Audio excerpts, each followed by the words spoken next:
Hello दोस्तों, कैसे हो आप लोग। स्वागत है आपका अपना चैनल गैंग्स ऑफ स्टडीपुर में। आज बाकी में है तो कुछ स्टडी पंथी करने वाले हम, क्योंकि जैसा कि पता है फ्रेंड्स, हमने आपको अनाउंसमेंट किया था कि हमारा है जो new batch polytechnic entrance exam का है जो स्टार्टअप हो गया है। जो भी दोस्तों अभी है polytechnic entrance exam Rajasthan, UP, Bihar, other state की प्रिपरेशन कर रहे हैं फ्रेंड्स, उनके लिए बहुत ही सुनहरा मौका है, जैसा कि मैं आपको बताया था। तो फ्रेंड्स आज है जो हम डिस्कस करेंगे, जैसा मैं बता चुका हूँ कि मेरा नाम मुरारी कुमार पांडे है, मैं आपको है जो फिजिक्स पढ़ाऊंगा। ठीक है, तो आज है जो हम फिजिक्स का पहला लेक्चर स्टार्ट करने वाले हैं, जिसके अंतर्गत हम जो कुछ चीज़ें डिस्कस करेंगे, सिलेबस वगैरह। तो उससे पहले है जो एक बार आज अपना इंट्रोडक्शन क्लास है, क्योंकि पहले इंट्रोडक्शन में कुछ ज़्यादा बातें हुई नहीं थी। तो आज है जो हम सोचते हैं कि क्यों ना इस पर एक बार पहले बातें कर लेंगे, क्या क्या चीज़ें पढ़ेंगे, क्या क्या चीज़ें हमें देखना है ना। तो उससे पहले मैं बताऊंगा कि जो भी एक पॉलिटेक्निक एंट्रेंस एग्जाम की तैयारी कर रहे हो तो आपको पता होना चाहिए फ्रेंड्स कि आपको है जो फिजिक्स में कुल है जो 25 मार्क्स का क्वेश्चन आएगा। टोटल 25 मार्क्स का क्वेश्चन है जो पेपर में आएगा, सॉरी 25 क्वेश्चन आएगा। कई कई स्टेट में एक क्वेश्चन का 3 मार्क्स होता है, जैसे यूपी का है 4 मार्क्स है ना। तो वो मार्क्स आप उस पर डिपेंड करता है। दोस्तों आपको पता है कि इसके अंदर नेगेटिव मार्किंग भी है चीज़ें, ठीक है। तो ध्यान रखना, चीज़ें क्वेश्चन वही अटैम्प्ट करना है जो आपको प्रॉपर वे में आता हो। पहले भी आपको हमने बताया है, तो चीज़ें बहुत ही नोटिस वे में, क्योंकि एक एक क्वेश्चन आपके लिए इंपॉर्टेंट है क्वेश्चन। क्योंकि आपको देखिए 1,53,000 की सीटें हैं, लेकिन अभी यूपी की बात करते हैं तो, लेकिन चाहिए आपको क्या, गवर्नमेंट कॉलेज चाहिए। ठीक है, अगर गवर्नमेंट कॉलेज चाहिए तो आई थिंक सो कि 20,000 अंदर के रैंक में होगी, तभी आपको है जो गवर्नमेंट कॉलेज मिलेंगे। ठीक है, तो इसके लिए प्रिपरेशन हार्ड करना है। अगर क्योंकि रिक्वायरमेंट इतनी है तो इसका मतलब कि जो फॉर्म अप्लाई हुआ उससे कई गुना ज़्यादा होगा। ठीक है, तो ये चीज़ें मतलब कंपटीशन टफ तो होता है आजकल, हर छोटे छोटे चीज़ के लिए टफ होता है। तो बात तो यहाँ पर स्टडी की, अगर हम गवर्नमेंट कॉलेज पाना तो यहाँ पर तो कंपटीशन टफ रहेगा फ्रेंड्स। तो चीज़ें ध्यान रखना है, अगर आपको अच्छा कॉलेज करना है, पाना है, तो आपको हर एक सब्जेक्ट का इंपॉर्टेंस देना है। मैथ में जैसे आपको पता है 50 क्वेश्चन है जो मैथ का होता है, 25 क्वेश्चन केमिस्ट्री का होता है, और आपका 25 क्वेश्चन है जो फिजिक्स का होता है। ठीक है, तो ये तो करेंगे ही, अपने अपने टीचर कराएंगे, लेकिन फ्रेंड्स हमारा टारगेट है 25 आउट ऑफ 25, इसमें से एक भी छूटना नहीं चाहिए। चीज़ें इस तरीके से हम डिस्कस करेंगे फ्रेंड्स, तो बहुत ही इंपॉर्टेंट तरीके से पढ़ेंगे और 1 बाय 1 डिस्कस करेंगे। आपके बीच है जो आपको पता है, आप 10th पास करते हो, उसके बाद जो कितने मंथ का टाइम मिलता है, कुल मिला के 1 से 1.5-2 महीने का टाइम होता है। आप उसी में प्रिपरेशन करते हो और आप अपने एंट्रेंस एग्जाम का क्लियर करते हो। लेकिन अभी आपके लिए एक सुनहरा अवसर है, आपको टाइम अधिक मिला है, ज़्यादा टाइम मिला है, प्रिपरेशन ज़्यादा करो, चीज़ें ज़्यादा समझो, ताकि आने वाले फ्यूचर में भी काम आएगा। ना कि सिर्फ ओनली पॉलिटेक्निक एंट्रेंस, आगे स्टडी करोगे वहाँ पे भी ये सारी चीज़ें काम आएंगे ही आएंगे। आपको पढ़ना होगा वहाँ पे भी थोड़ा बहुत, है ना। तो अभी से ही जो चीज़ों पे फोकस कर लो, एंट्रेंस क्लियर कर दो, उसके बाद इन चीज़ों को और भी अच्छे से फोकस रहेगा, कमांड रहेगा, तो आपको आगे की पढ़ाई में भी ईजिली आप हैंडल कर पाओगे, अपने आप को अच्छा देख पाओगे आगे की ओर। तो ठीक है फ्रेंड्स, तो चीज़ें आराम से पढ़ेंगे, धीरे धीरे पढ़ेंगे और समझ के पढ़ेंगे। ठीक है, तो ये याद रखना, भूलना मत। और फ्रेंड्स आपको भी अभी जैसा देखा गया लॉकडाउन चल रहा है, तो आपको टाइम तो मिला, तो देखा गया कि करीब करीब है जो जुलाई के अप्रॉक्स है जो 25-26 जुलाई का देखा गया नोटिस, तो उसके अकॉर्डिंग एग्जाम का डेट हो सकता है। यूपी बोर्ड की बात करें तो ठीक है, और भी कई बोर्ड्स का भी एग्जाम भी नहीं हुआ होगा, तो आपके पास काफ़ी टाइम है, तो तैयारी जोरों शोर से करते हैं फ्रेंड्स। तो चलिए फ्रेंड्स आज जो हम डिस्कस करते हैं, तो सबसे पहले देखेंगे कि हमें क्या क्या चीज़ें पढ़ना है। ठीक है, तो सबसे पहले जो हम बात करते हैं सिलेबस की, फिजिक्स की, है ना, क्या कि फिजिक्स में क्या क्या सिलेबस है, क्या क्या चीज़ें पूछी जाएंगी, है ना। तो उस पर हम जो डिस्कस करते हैं एक करके। तो सबसे पहले जो आपका फिजिक्स में आपको हम इंट्रोडक्शन करवाएंगे, फिजिक्स का इंट्रोडक्शन क्या है क्या नहीं है, क्योंकि देखो चीज़ें जानने से पहले समझना जरूरी है कि आप क्या पढ़ने वाले हो क्या नहीं पढ़ने वाले। ठीक है, तो पहले हम इंट्रोडक्शन करेंगे फिजिक्स का। ठीक है, उसके बाद आपका यूनिट है, ये सारे यूनिट्स पढ़ते हैं। जैसा पहला यूनिट आपका मापन, जिसको हम क्या कहते हैं, मेजरमेंट। ठीक है, तो ये मापन यूनिट है, इसके अंदर हम क्या क्या चीजें पढ़ेंगे। अब देखो कोई भी चीज पढ़ते हो तो एक बेस होता है, ठीक है, तो उस बेस का सबसे जो फिजिक्स का बेस है ये आपका है जो मापन है। तो ये टॉपिक इंपॉर्टेंट है, चीजें समझेंगे। देखो ये सारे ना आपको इतने सारे टॉपिक दिख रहे हैं, तो ये सारी चीजें इतनी सारी चीजें मतलब नहीं है यार, ये सारे ना एक छोटे छोटे टॉपिक है, मैं आपको क्लियर करता हूँ। तो ये हो गया मापन, एक यूनिट होगा आपका। ये सदिश एवं अदिश राशियां इसी का ही पार्ट है। ठीक है, सदिश एवं अदिश राशियां इसी का ही पार्ट है, मतलब ये 2 यूनिट मिला करके ये है जो आपका इसमें ये इसके अंतर्गत क्या होता है, मापन क्या होता है, कितने फंडामेंटल क्वांटिटीज है, स्केलर क्वांटिटीज है, वेक्टर क्वांटिटी, ये सारी चीजें पढ़ेंगे। और इन दो यूनिट है आपका, जो टॉपिक बोल दो इसको, हमारे लिए एक टॉपिक है ये।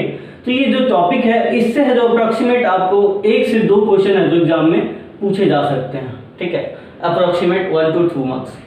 तो ध्यान रखना चाहिए, क्वेश्चन है जो हर सब यूनिट से पूछा जाएगा अगर पढ़ने को सारी चीजें दी जा रही है तो। फिर अगला यूनिट है आपका गति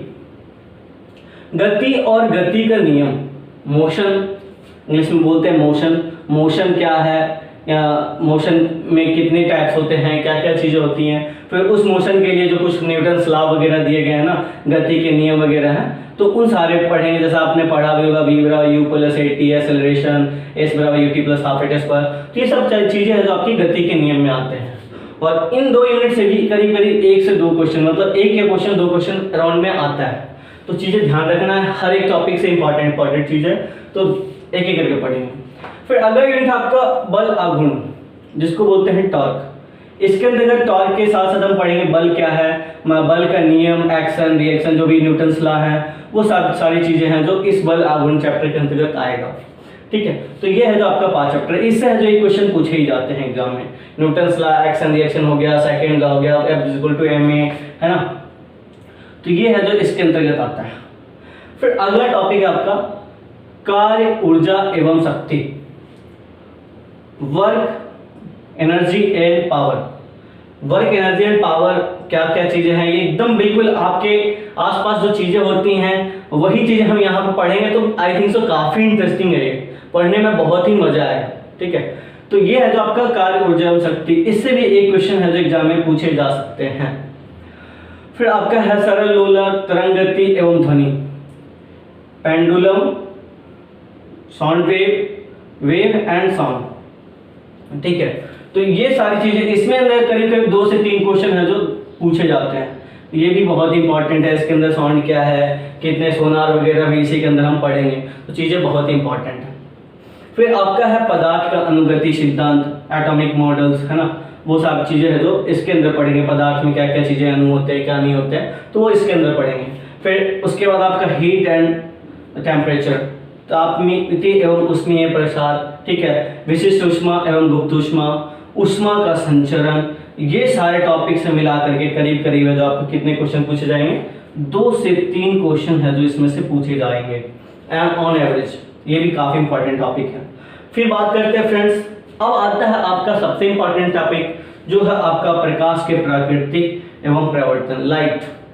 और फिर उसके अंदर गोलीय दर्पण का प्रवर्तन, फिर प्रकाश का अपवर्तन, ठीक है, यह है आपका पतले लेंसों का अपवर्तन, प्रकाशीय यंत्र। ये है जो आपका एक यूनिट होगा लाइट एंड ऑप्टिक्स। ये है जो आपका टोटल एक यूनिट होगा लाइट एंड ऑप्टिक्स, जिसके अंतर्गत हम लाइट के बारे में डिटेल से पढ़ेंगे, कितने टाइप का लेंस होता है, कितने टाइप का मिरर होता है, ठीक है। तो वो सब चीजें है जो डिटेल में पढ़ेंगे, क्या क्या है जो इसमें पूछे जाएंगे। करीब करीब 4 से 5 क्वेश्चन है जो आपके एग्जाम में पूछे जाएंगे ये सारे टॉपिक्स के साथ साथ, 4 से 5 क्वेश्चन, ठीक है। तो ये है जो लाइट के बारे में हम पढ़ेंगे, लाइट में क्या क्या रूल्स है, क्या नहीं है। तो टेंशन मत लेना, आराम से लाइट को भी पढ़ लेंगे। हमारा एक है जो स्ट्रैटेजी रहेगा, स्ट्रैटेजी के साथ है जो चीज़ों को पढ़ेंगे, ना कि हमने जल्दी जल्दी में ये पढ़ दिया वो पढ़ दिया, ऐसा नहीं। पहले हम स्ट्रैटेजी प्लान कर लेंगे, जो जो इंपॉर्टेंट लगेगा पहले उसको क्लियर करेंगे, फिर धीरे धीरे जो जैसे जैसे आपको लगता है कि हाँ, क्योंकि एग्जाम क्लियर करना है यार, चीज़ें हम जरूरत से ज़्यादा नहीं करें, चीज़ें उतना ही करो जो आपको एग्जाम में क्लियर करे, आपको एक सफलता दे दे, ठीक है, जिसलिए आप काम कर रहे हो। फिर आपका यूनिट है आपका वैद्युत, इलेक्ट्रिसिटी। ये है जो काफ़ी इसके अंदर आपको देखा होगा आपके सिलेबस में, तो मैं इसको शॉर्ट में लिखा हूँ क्योंकि इसी के अंदर है जो सारी चीज़ें पढ़ेंगे। पहले तो पढ़ लेंगे वैद्युत का परमाणुीय मॉडल, ठीक है, इसमें क्या है जो इसके अंदर इलेक्ट्रॉन प्रोटॉन वगैरह कैसे क्या होते हैं, ठीक है। उसके बाद पढ़ेंगे कि वैद्युत होता क्या है, इसके अंतर्गत होगा रेजिस्टेंस, ठीक है, इसके अंतर्गत रेजिस्टेंस होगा। फिर आपको है जो इसी के अंदर करंट है, वोल्टेज है, ठीक है, रेजिस्टेंस, करंट, वोल्टेज, ये सब सारी चीज़ें हैं जो इसी के अंदर पढ़ेंगे। फिर आपको इसी के अंदर मिल जाएगा पढ़ने के लिए KCL, किरचॉफ्स लॉ, ठीक है, ओम्स लॉ, ये सब सारी चीज़ें हैं जो इसके अंतर्गत पढ़ने को मिलेगा। तो टेंशन मत लेना, ये तो अपने हाथ का है टॉपिक। तो इलेक्ट्रिक के लिए इसके अंदर एरिया जो आपको करीब करीब 5 क्वेश्चन है जो एग्जाम में पूछे जाते हैं, 4 से 5 क्वेश्चन, क्योंकि ये जो बहुत बड़ा यूनिट है। फिर ये सब सारी चीज़ें लॉ वगैरह पढ़ लेंगे, फिर उनका एप्लीकेशन जो लॉ है, जो इलेक्ट्रिक चीज़ें हैं, इक्विपमेंट है, इसके अंदर आपको सेल भी पढ़ना होगा, ठीक है। और इन सभी चीज़ों का यूज़ कहाँ पे है, ठीक है, इन सभी चीज़ों का यूज़ कहाँ पे है, वो आपका विद्युत धारा का अनुप्रयोग के अंतर्गत आएगा। तो ये है जो आपका वैद्युत हो गया। फिर नेक्स्ट वन है धारा एवं चुंबकीय प्रभाव और विद्युत चुंबकीय प्रेरण। तो ये जो धारा एवं चुंबकीय प्रभाव, इसमें क्या होता है कि क्या मतलब मैग्नेटिक इफेक्ट है, किस तरीके से मैग्नेटिक इंडक्शन होता है ना, और भी कई सारे रूल है जो इसके अंदर पढ़ेंगे। ऐसे के अंदर हो सकता है फैराडे लॉ वगैरह भी अपने को पढ़ना होगा, ठीक है। तो सिलेबस में है जो ये सब चीज़ें देखेंगे। सिलेबस अपने टॉपिक के अनुसार ही पढ़ेंगे, ज़्यादा वास्ट भी नहीं पढ़ेंगे और ज़्यादा कम भी नहीं पढ़ेंगे। तो ये है जो आपका सिलेबस है। इसके अंदर है जो करीब दो क्वेश्चन है जो इसमें भी आपको पुटअप करते हैं। तो कुल मिला के इस तरीके से जो आपका सिलेबस है, और इस सिलेबस से है जो ये सारी चीज़ें इस तरीके से पूछी जाएंगी। कहीं कहीं देखा जाएगा कि सिलेबस है, कुछ इंपॉर्टेंट पॉइंट होते हैं, तो हमारा एक स्ट्रेटेजी रहेगा कि चीज़ें किस तरीके से पढ़ना है और कहाँ कहाँ क्या क्या देखना है, ठीक है। तो स्ट्रेटेजी चलेगा। तो हम सबसे पहले जो डिस्कस करेंगे हमारा मेजरमेंट होगा, ठीक है। फिर ये तो बेसिक चीज़ें पहले देख लेंगे कि बेसिक चीज़ों में क्या क्या एग्जाम में आपको आएगा नहीं आएगा, है ना। तो अगर बेसिक क्लियर रहता है तभी आप है जो आगे पढ़ेंगे। तो सबसे पहले हम है जो पढ़ेंगे मेजरमेंट, ये और ये। इसको पढ़ने के बाद बल आघूर्ण भी पढ़ लेंगे। ये पढ़ने के बाद हम पहुंच जाएंगे कहाँ, अपने वैद्युत पे लाइट पढ़ेंगे, light and optics. Light and optics पढ़ने के बाद है जो वैद्युत पढ़ लेंगे। तो बड़ी बड़ी चीज़ को पहले क्लियर करो ताकि लगे हाँ चीज़ आसान है। अगर छोटी चीज़ पढ़ते रहे तो फिर बाद में यार बहुत बड़े लास्ट में टॉपिक बचा रहेगा। और टारगेट रहेगा अप्रॉक्सीमेट 30 to 40 डेज के अराउंड है अपना ये क्रैश कोर्स क्लियर कर लेंगे। तो क्रैश कोर्स ऐसा नहीं कि क्रैश कोर्स की तरह पढ़ना है चीज़ें, वो टॉपिक कुछ ज़्यादा लिखा है, लेकिन होता है ना यूनिट सारे एक यूनिट है, 1 यूनिट 2 यूनिट, फिर आपका 3 4 5 6 7 8 9, मतलब 9 से 10 यूनिट है टोटल। तो चीज़ें घबराने मत, लिए जो लेंदी किया है ये सारे छोटे छोटे टॉपिक्स हैं जो हम बहुत ईजिली से डिस्कस करेंगे और बहुत जल्दी समझ जाएंगे। तो घबराना मत फ्रेंड्स। तो ये है आपका सिलेबस। तो सिलेबस में क्या क्या चीज़ें पूछी जाएंगी वो देखना है। तो समझ में आ गया फ्रेंड्स। तो अब है जो हम डिस्कस करते हैं अपने टॉपिक्स को, क्योंकि सिलेबस तो समझ गया, हमारे पास टाइम भी ज़्यादा नहीं है, तो उसी तरीके से पढ़ेंगे ताकि है जो चीज़ें जल्दी जल्दी समझ जाएं, ठीक है। तो स्टार्ट करते हैं जो आज का कुछ स्टडी मटेरियल्स जो देख लेते हैं क्या क्या है। तो पहला है जो आपका इंट्रोडक्शन होगा। तो इंट्रोडक्शन के पे हम जो काम करेंगे कि इंट्रोडक्शन में क्या क्या चीज़ें पूछी जाएंगी।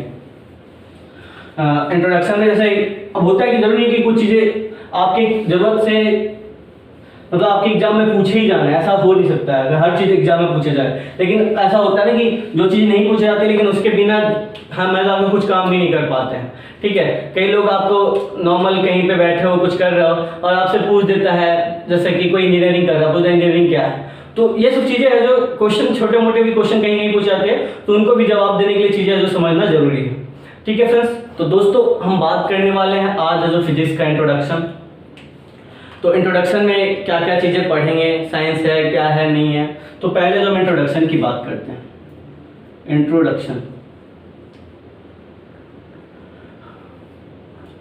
इंट्रोडक्शन में सबसे पहले जानते हैं कि साइंस है क्या, क्योंकि हम तो पढ़ रहे हैं साइंस ही है ना, ये जो चीज़ें है पूरा फिजिक्स क्या है, साइंस ही है। तो सबसे पहले डिस्कस करते हैं साइंस है क्या, जिसको हम बोलते हैं विज्ञान। तो विज्ञान दोस्तों, विज्ञान वह व्यवस्थित ज्ञान है जो ब्रह्मांड में होने वाली घटनाओं के बारे में है जो आपको बताता है, आपको उससे रूबरू कराता है, आपको है जो उस घटनाओं के बारे में डिटेल करता है कि आपको ये चीज़ें है जो इस तरीके से चीज़ें हो सकती है। तो इस विज्ञान क्या है, यह एक है जो व्यवस्थित ज्ञान है जो आपके ब्रह्मांड में होने वाली घटनाओं के बारे में जो आपको बताता है। इसी विज्ञान के मदद से हम है जो क्या करते हैं, आपके फ्यूचर में जो भी चीज़ें हैं, होने वाली घटनाएं होती है, उनको हम क्या करते हैं, प्रिडिक्ट करते हैं, क्या लगाते हैं, अनुमान लगाते हैं, इसी के मदद से, विज्ञान के मदद से। तो विज्ञान हमारे लिए एक बहुत ही बड़ा वरदान है, जिससे है जो आज हम इस तरीके के लाइफ स्टाइल जी रहे हैं, ये जो चीज़ें आपके साथ आज डिजिटली आपके बीच हैं, तो यह भी एक कहीं ना कहीं विज्ञान का ही देन है। ठीक है। तो ये चीजें हैं जो फ्रेंड्स, विज्ञान बहुत बड़ा है जो हमारे लिए वरदान है। और देखो जो चीजें वरदान होता है उसका कहीं ना कहीं है जो लॉसेस भी होता है, ठीक है। तो ये है जो बात की बात है, विज्ञान की बात करते हैं। तो यह विज्ञान की उत्पत्ति कहाँ से हुई? तो इस विज्ञान की उत्पत्ति है जो लैटिन वर्ड साइंटिया, जो साइंस बोलते हैं ना, साइंटिया से हुई है। ये जो साइंटिया वर्ड है कहाँ का है? लैटिन का वर्ड है, जो इसका अर्थ ही होता है नॉलेज। इसका अर्थ क्या होता है? नॉलेज। हिंदी में क्या बोलते हैं इसको? ज्ञान, ठीक है। तो मतलब इसके अर्थ से ही यही प्रतीत हो रहा है कि ज्ञान मतलब प्राकृतिक घटनाओं के बारे में जो हमें ज्ञान दिलाता है उसको हम क्या कहते हैं? विज्ञान कहते हैं, ठीक है फ्रेंड्स। तो ये है विज्ञान। अब बात करते हैं विज्ञान की। तो विज्ञान को मुख्यतः 3 ब्रांच में डिवाइड किया गया है। विज्ञान को 3 ब्रांच में डिवाइड किया गया है। पहला है आपका नेचुरल साइंस, ठीक है, नेचुरल साइंस, जिसको हिंदी में बोलते हैं प्राकृतिक विज्ञान। दूसरा है आपका सोशल साइंस, सोशल साइंस, जिसको हिंदी में क्या बोलते हैं? सामाजिक विज्ञान। और तीसरा है आपका फॉर्मल साइंस, फॉर्मल साइंस, जिसको हिंदी में बोलते हैं औपचारिक विज्ञान। 3 branches of science, 3 branches of science. देखो फ्रेंड्स, राइटिंग थोड़ा इस तरीके से है, बट चीजें आपको समझ में आ रही हो, नहीं समझ में आया तो बताना, ठीक है। क्योंकि 3 ब्रांचेस ऑफ साइंस राइटिंग अभी तक मैंने कोशिश किया, लेकिन जिस तरीके से लिखता आया हूँ वैसा ही है, उसमें सुधार होने की कोई चांसेस ही नहीं दिख रही है मेरे को, ठीक है। तो कोई बात नहीं फ्रेंड्स, राइटिंग मुझे लगता है कि समझ में इतना बेकार नहीं होगा, बट कोशिश करना कि ये चीज़ें समझना। अगर मैं जो बोल रहा हूँ उससे है जो अपने को राइटिंग से कोलैबोरेट करना, कहीं चीज़ें गलत भी लिखी हो जाती है राइटिंग में, है ना। तो अगर समझ में भी नहीं आ रही तो चीज़ों को कोलैबोरेट करना और समझना इजली से। तो नेचुरल साइंस हिंदी में क्या बोलते हैं इसको? प्राकृतिक विज्ञान, सामाजिक विज्ञान, और ये है जो आपका औपचारिक विज्ञान। हाँ, तो फ्रेंड्स ये है जो 3 ब्रांचेज हैं साइंस के, जो आपका पहला प्राकृतिक विज्ञान, सामाजिक विज्ञान और फॉर्मल साइंस। सबका है जो अपना अपना रोल है फ्रेंड्स। साइंस के ये जो ब्रांचेज है सबका अपना अपना रोल है, उसी के बेस पे है जो डिवाइड किया गया है। क्योंकि ब्रह्मांड में कई सारी चीजें हैं, आपके नेचर में है, उसमें सोशल में है। तो बात करते हैं नेचुरल साइंस की। तो नेचुरल साइंस में जो प्राकृतिक रिलेटेड चीजें, इसके अंतर्गत है जो 3 भागों में इसको डिवाइड किया गया है। पहला है आपका फिजिक्स, दूसरा है आपका केमिस्ट्री, और तीसरा है आपका बायोलॉजी। तो इस तरह से है जो 3 भागों में विभक्त करके साइंस को है जो प्रकृति के बारे में चीजें पढ़ी जाती है, ठीक है। फिर नेक्स्ट आता है समाज, सामाजिक विज्ञान, जो आपके आसपास चीजें हो रही हैं, आपकी आर्थिक गतिविधियां, आपके है जो ह्यूमन थिंकिंग, ह्यूमोलॉजी, ये सब सारी चीजें है जो आपके सामाजिक विज्ञान में आता है। तो सामाजिक विज्ञान की बात करते हैं, इसके अंदर क्या क्या हो गया? इकोनॉमिक्स, ठीक है, आपका फिर आ गया जियोग्राफी, ग्राफिकल जो व्यू है, ठीक है, साथ में आपका साइकोलॉजी, ये सब आपका क्या है? ये सब है जो इसके अंदर किसके अंदर आता है? सामाजिक विज्ञान के अंदर आता है, ठीक है। फिर नेक्स्ट वन आता है औपचारिक विज्ञान, फॉर्मल साइंस। फॉर्मल साइंस अब क्या है फ्रेंड्स कि देखो, नेचर हो गया, सोशल हो गया, अब इन सभी चीजों को समझने के लिए कुछ चीजें होती है, रिप्रेजेंट करना होता है, ठीक है। तो उस चीजों को रिप्रेजेंट करने के लिए है जो ये टर्म्स आते हैं औपचारिक विज्ञान, जिसके अंतर्गत आता है मैथ, लॉजिकल मैथ, ठीक है। फिर आपका आ गया कंप्यूटर साइंस। कंप्यूटर भी क्या है? कैसे कैलकुलेटर ही है, वो भी क्या करता है? कैलकुलेशन का ही काम करता है, ठीक है। तो मतलब औपचारिक विज्ञान के अंदर देखा क्या गया कि सारी चीजें हैं जो कैलकुलेटिव चीजें, ये सब सारी चीजें जो कहाँ आती हैं? औपचारिक विज्ञान के अंतर्गत आती है। तो ये था आपका तीनों ब्रांचेस का डिटेल, कौन से क्या चीजें हैं, ठीक है फ्रेंड्स। अब बात करते हैं हम, अभी अपने को क्या पढ़ना है? फिजिक्स। तो अपने को क्या पढ़ना है? फिजिक्स। तो अब हम बात करेंगे किसका? फिजिक्स का, ठीक है। तो अब है जो फिजिक्स पे चलते हैं, फिजिक्स क्या है, कैसे क्या होती है फिजिक्स में, हम है जो अपने टॉपिक्स पे चलेंगे। अब हमारा है जो सब्जेक्ट रिलेटेड आ गया, ये तो था साइंस का बेसिक इंट्रोडक्शन, ठीक है। अब है जो हम चलते हैं कि फिजिक्स क्या है। तो फिजिक्स है जो, फिजिक्स की उत्पत्ति, जो फिजिक्स शब्द है ये है जो फ्यूसस शब्द से बना है।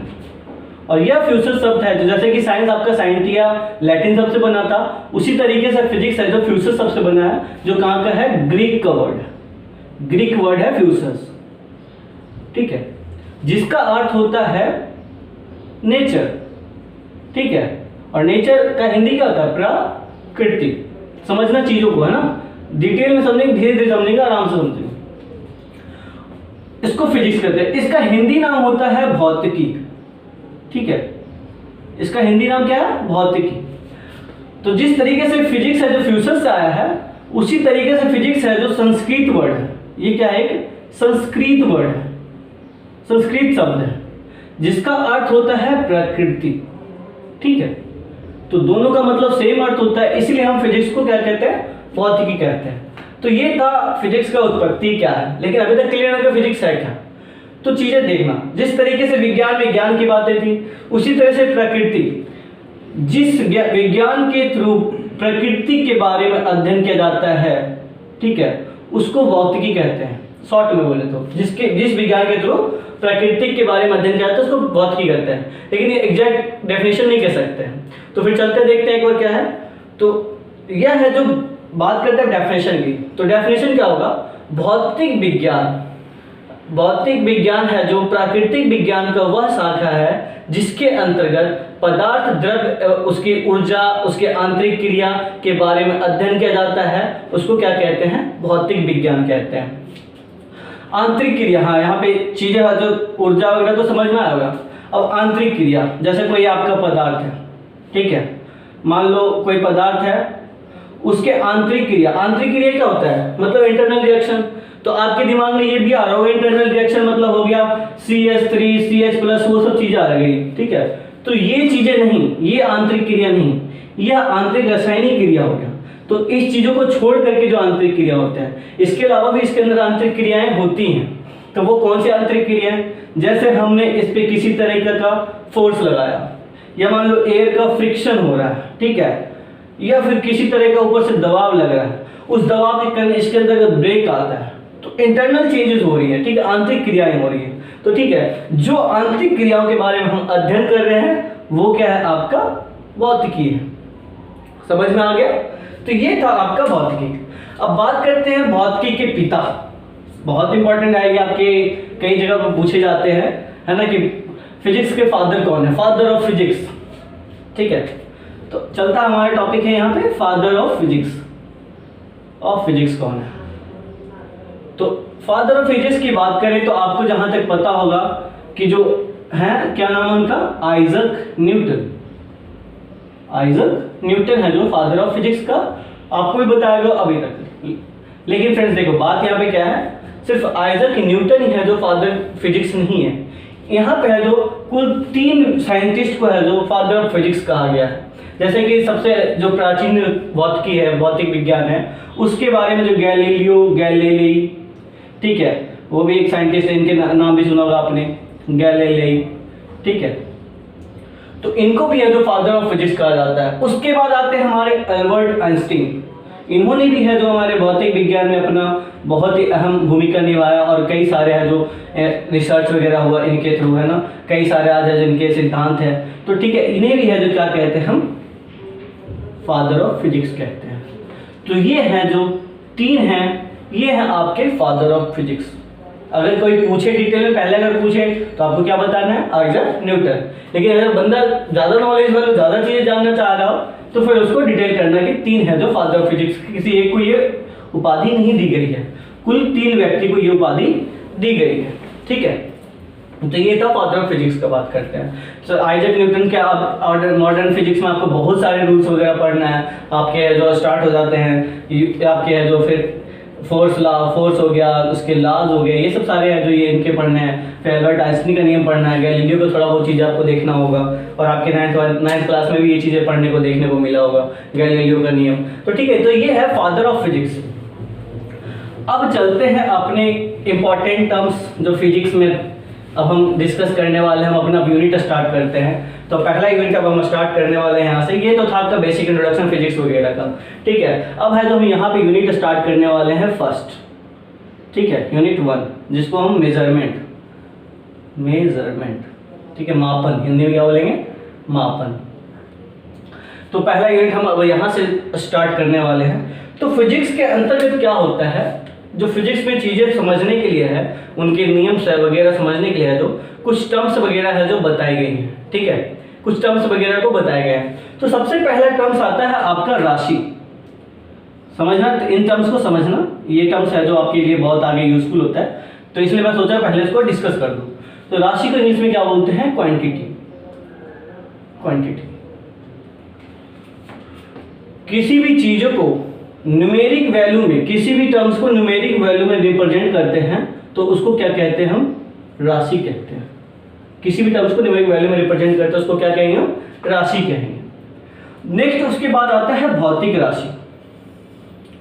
भौतिक राशि, भौतिक राशि, तो भौतिक राशि क्या है, तो जो भी भौतिक के नियमों को राशि के द्वारा व्यक्त किया जा रहा है, जो भी भौतिक नियम है उनको समझने के लिए है जो हम राशि के द्वारा व्यक्त करते हैं, निरूपित करते हैं, उसको क्या कहते हैं, हम भौतिक राशि कहते हैं। जैसे कि आपका हो गया द्रव्यमान है ना, ऊर्जा, शक्ति, ये सब क्या है आपका भौतिक राशि है, ठीक है। तो इस चीज़ों को जो हम किसके थ्रू रिप्रेजेंट कर रहे हैं, ठीक है, तो ये क्या आपका भौतिक राशि है। तो हम राशि हो गया, राशि जैसे कि 10 नंबर हो गया, और फिर आपका मीटर हो गया, ठीक है। तो ये क्या है कि आपका भौतिक राशि है। इसी के अंदर कुछ और टर्म्स भी हैं, उस टर्म्स से भी बात करते हैं, ठीक है, ताकि आपको आगे देखा जाएगा। फिर इसके अंतर्गत आता है, एक होता है आंकिक मान, जिसको हम राशि भी कह सकते हैं, आंकिक मान। आंकिक मान जिसको बोलते हैं न्यूमेरिक वैल्यू। न्यूमेरिक वैल्यू, ये न्यूमेरिक वैल्यू क्या है, ये भी क्या काम करते हैं, जैसे राशि है उसी तरह सांख्यिक मान है, क्या करते हैं, किसी भी भौतिक चीजों को रिप्रेजेंट करता है एक न्यूमेरिक वैल्यू में, उसको आंकिक मान कहते हैं, ठीक है। फिर आंकिक मान और भौतिक राशि हो गया, और फिर चलते हैं इसके अंतर्गत आपको देखा जाएगा मात्रक। मात्रक, भौतिक राशि समझ गया ना, मात्रक समझने से पहले हम समझते हैं भौतिक राशि समझ गए होंगे, ठीक है। तो अब भौतिक राशि को है जो क्लासिफिकेशन किया गया, कितने टर्म्स पे, दो बेसिस पे, दो आधार पे है जो भौतिक राशि का क्लासिफिकेशन किया गया। ये जो आगे और भी चीज देखते हैं, है ना, पहले भौतिक राशि को क्लियर करते हैं, ताकि फिर नहीं तो फिर कॉम्प्लिकेटेड हो जाएगा, कंफ्यूजन पैदा होगा, ठीक है। तो पहले है जो भौतिक राशि को क्लियर करते हैं। तो भौतिक राशि को है जो दो बेस पे, दो आधार पे है जो क्लासिफाई किया गया है। पहला है आपका unit and measurement. Unit and measurement के आधार पे है जो इसको डिवाइड किया गया है, इसके 3 भागों में बांटा गया है, ठीक है। पहला आपका है जो कौन सा, मूल राशि, मूल राशि, ठीक है। दूसरा है आपका व्युत्पन्न राशि, व्युत्पन्न राशि, और फिर तीसरा है आपका, तीसरा कौन सा होगा, तीसरा है आपका पूरक राशि। इनका इंग्लिश नाम बताते हैं एक बार, इसको बोलते हैं फंडामेंटल क्वांटिटीज, ये हो गया आपका डिराइव्ड क्वांटिटीज, और थर्ड वन है आपका सप्लीमेंट्री क्वांटिटीज। तो ये है जो मेजरमेंट के आधार पे इसको 3 भागों में विभक्त किया गया है भौतिक राशि को। इनको एक एक करके पढ़ेंगे आगे, अभी एक बार क्लासिफिकेशन देख लेते हैं। और दूसरा हो गया आपका on the basis of direction and resultant,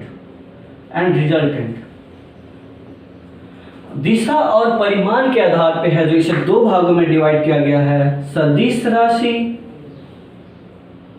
और दूसरा है आपका अदिश राशि, ठीक है। स्केलर क्वांटिटीज और वेक्टर क्वांटिटीज है जो ये है जो दिशा और परिमाण के आधार पे 2 भागों में विभक्त किया गया है। तो ये था इसका क्लासिफिकेशन भौतिक राशि का।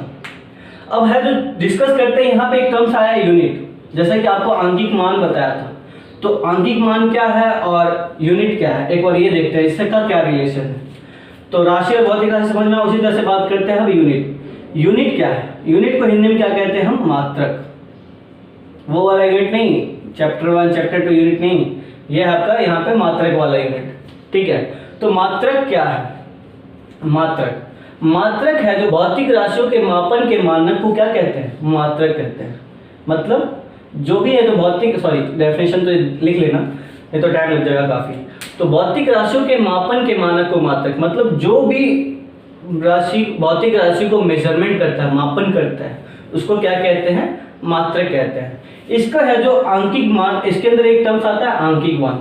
आंकिक मान मतलब ये है जो न्यूमेरिक वैल्यू है, ये क्या करता है? मात्रक को दर्शाता है कि किसी भी मात्रक में कितने बार है जो वह मात्रक रिपीटेशन हुआ। जैसे मान लो 25 किलोग्राम, तो ठीक है, तो ये क्या हो गया? आपका भौतिक राशि का मात्रक। किसका? भौतिक राशि का मात्रक हो गया। और यहाँ पे 25 क्या है? ये है आपका आंकिक मान। आंकिक मान ये क्या कह रहा है? आंकिक मान क्या कहता है कि यह जो मात्रक है इसके अंतर्गत कितने बार है? 25 बार है। ठीक है, कितने बार है?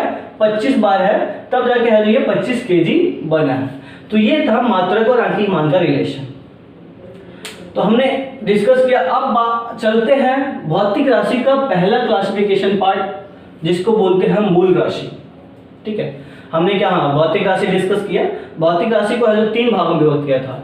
तो पहला है आपका मूल राशि, मूल राशि और मूल मात्रक और मूल मात्रक। देखो चीजें एक साथ समझ ली इसलिए रहे, जैसे मात्रक और राशि एक साथ। मात्रक समझ में आ गया क्या होता है, राशि समझ में आ गया क्या होता है।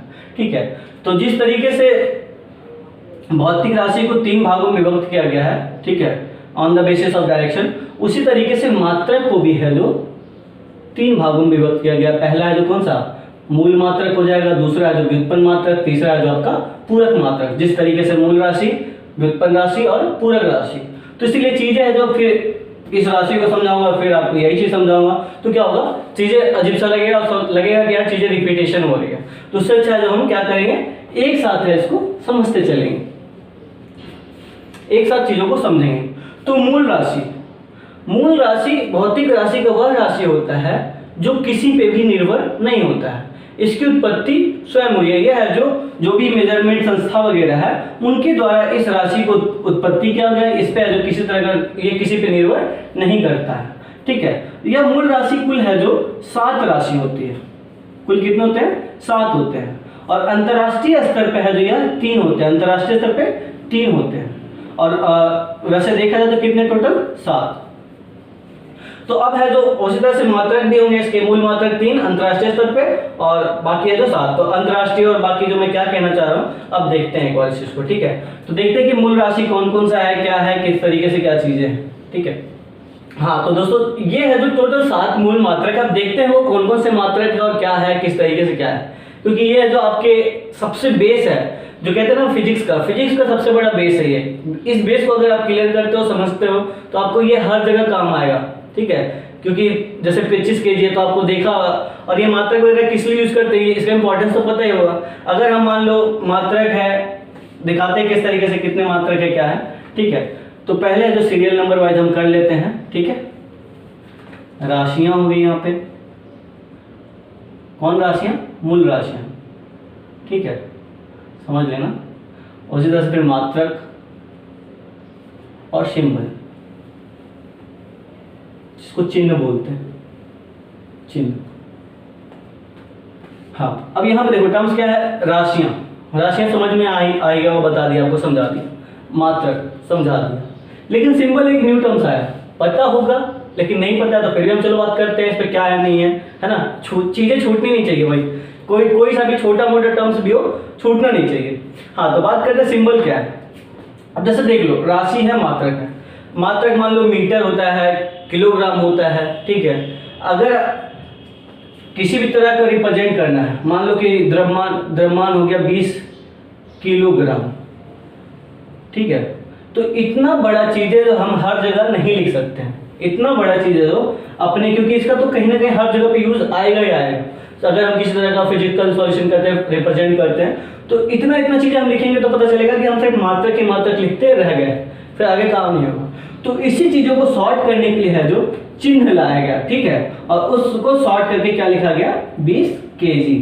तो ठीक है, तो समझ में आ गया कि कौन कौन सा क्या टर्म है। अब देखते हैं कि ये जो मूल मात्रक है, राशियां हैं, वो कौन सा क्या है। ये है जो मात्रक, देखते हैं कौन कौन सा क्या है। तो पहला है आपका लंबाई। ठीक है, इसको इंग्लिश में क्या बोलेंगे? लेंथ। दूसरा है आपका द्रव्यमान। राइटिंग बहुत बेकार है मेरा, बट कोई बात नहीं, राइटिंग मैटर नहीं करता है, ठीक है। फिर तीसरा है आपका समय, इंग्लिश में क्या बोलते हैं इसको, टाइम। चौथा आपका हो गया तापमान, टेम्परेचर। पांचवा हो गया आपका ज्योति तीव्रता, लुमिनस इंटेंसिटी, नीचे लिख लेते हैं ना, इंटेंसिटी। फिर आपका छठा है विद्युत धारा, इलेक्ट्रिक करंट, करंट लिख लेते हैं ना, इलेक्ट्रिक करंट।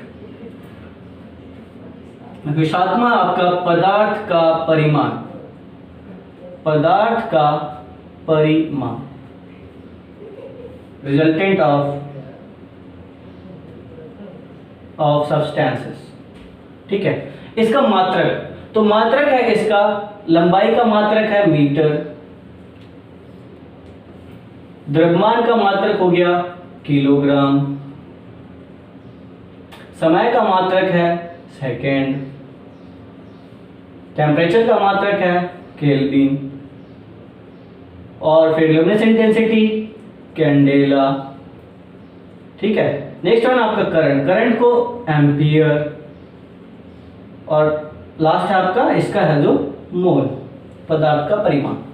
अब इनका सिंबल जो शॉर्ट में रिप्रेजेंट करने के लिए है वो है आपका मीटर, केजी, सेकंड, के, सीडी, ए लिखते हैं, या फिर एम्पियर, ठीक है। मोल को MOL कर देते हैं। तो ये है जो कुल 7 फंडामेंटल क्वांटिटीज है, 7 मूल मात्रक, ठीक है। इनको सिंबल्स वगैरह याद कर लेना। तो फ्रेंड्स बाकी चीजें हैं जो इसका डेफिनेशन वगैरह अब पढ़ेंगे नेक्स्ट लेक्चर में, क्योंकि टाइम भी काफी होगा फ्रेंड्स। अभी है जो आपके और भी क्लासेस आने वाले हैं, तो उनके लिए भी सारे जो वेट कर रहे हैं। तो फिर फ्रेंड्स ज्यादा टाइम नहीं लेंगे आज के लिए इतना ही। तो एक बार फ्रेंड्स चीजों को समझने के लिए एक बार रिवाइज जरूर कर लेते हैं कि हमने आज क्या क्या पढ़ा, ठीक है। तो रिवाइज करते हैं कि देखा, तो सबसे पहले हमने आज देखा कि हमारा टारगेट क्या है, क्या क्या चीज़ आपके एग्जाम में पूछे जाएंगे। तो पहले हमने टारगेट देखा कितने क्वेश्चन है, 25 मार्क्स है क्या है, ठीक है। उस टारगेट के बाद हमने ऑन एवरेज सिलेबस पे बात किया, सिलेबस में देखा कि उस सिलेबस में कौन से टॉपिक से कितने क्वेश्चन है जो एग्जाम में पूछे जाते हैं, है ना, ताकि पता चला कि हमें कौन से सब्जेक्ट, कौन से टॉपिक पे कितना ज़्यादा फोकस करना है ना, ताकि पता रहेगा तभी तो होगा ना। अगर मान लो 5-6 क्वेश्चन जिसमें आने वाला है वो टॉपिक है जो बाद में पढ़ते हैं, फिर टाइम नहीं रह पाता है, चीज़ें छूट जाती हैं। अगर एक आध 2 क्वेश्चन का टॉपिक छूटता है तो चलो भाई 25 टारगेट में 24 तो आ जाएगा, लेकिन फिर भी टारगेट अपना 25 ही रहेगा, ध्यान रखना इस चीज़ को।